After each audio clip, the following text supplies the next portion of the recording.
நபி ஸல்லல்லாஹு அலைஹி வஸல்லம் அவர்கள் தனது பேரர் ஹசன் இப்னு அலி ரலியல்லாஹு அவர்களை முத்தமிட்டார்கள்.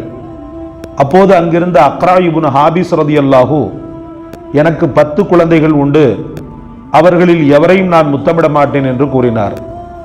உடனே நபி ஸல்லல்லாஹு அலைஹி வஸல்லம் அவர்கள், யார் இரக்கம் காட்டவில்லையோ அவர் இறைவனால் இரக்கம் காட்டப்பட மாட்டார் என்று கூறினார்கள்.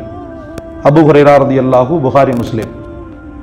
ஆயிஷா ரலியல்லாஹு அன்ஹா அவர்கள் அறிவிக்கிறார்கள், ஸைத் இப்னு ஹாரிஸா ரலியல்லாஹு அவர்கள் மதீனாவுக்கு வந்தார்கள்.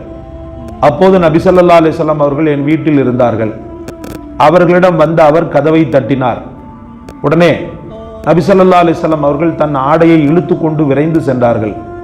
அவரை கட்டி அணைத்து முத்தமிட்டார்கள். திருமதி அபூ தர் ரலியல்லாஹு அவர்கள் அறிவிக்கிறார்கள், நன்மையானவற்றில் எதையும் நீ குறைவாக எண்ணிவிடாதே, அது உன் சகோதரனை சிரித்த முகத்தோடு நீ சந்திப்பதாக இருப்பினும் சரியே என்று என்னிடம் நபி ஸல்லல்லாஹு அலைஹி வஸல்லம் அவர்கள் கூறினார்கள். முஸ்லிம்.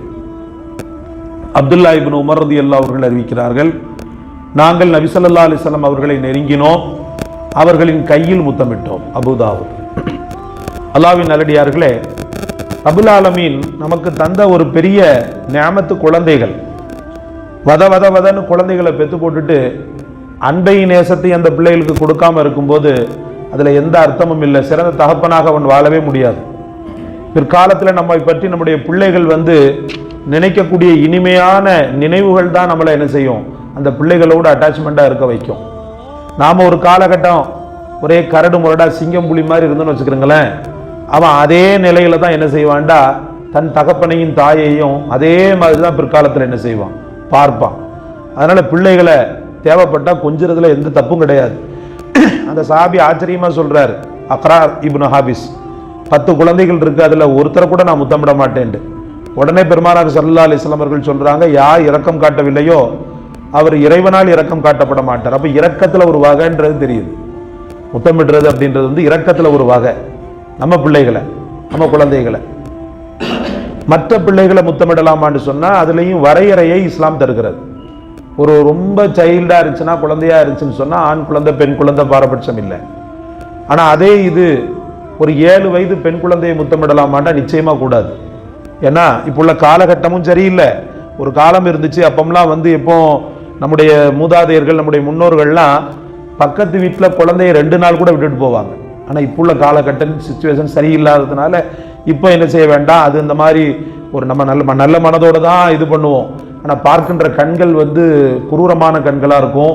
தவிர ஷைத்தான் இப்லீஸ் எந்த வகையில் விளையாடுவான்னு நமக்கு தெரியாது. அதனால் ரொம்ப சைல்டாக இருக்குது, குழந்தையா இருக்குதுன்னு சொன்னால் தப்பில்லை. அதை மடியில் வைக்கிறதுல தப்பில்லை, முத்தமிடுறதுல தப்பில்லை. குழந்தைகள் ஒரு 2 வயது 3 வயதை தாண்டின பிறகு அவைகளை என்ன செய்ய வேண்டாம், மற்றவர்கள். ஆனால் தாய் தகப்பனுக்கு எப்பவுமே அவங்க புள்ளதான்.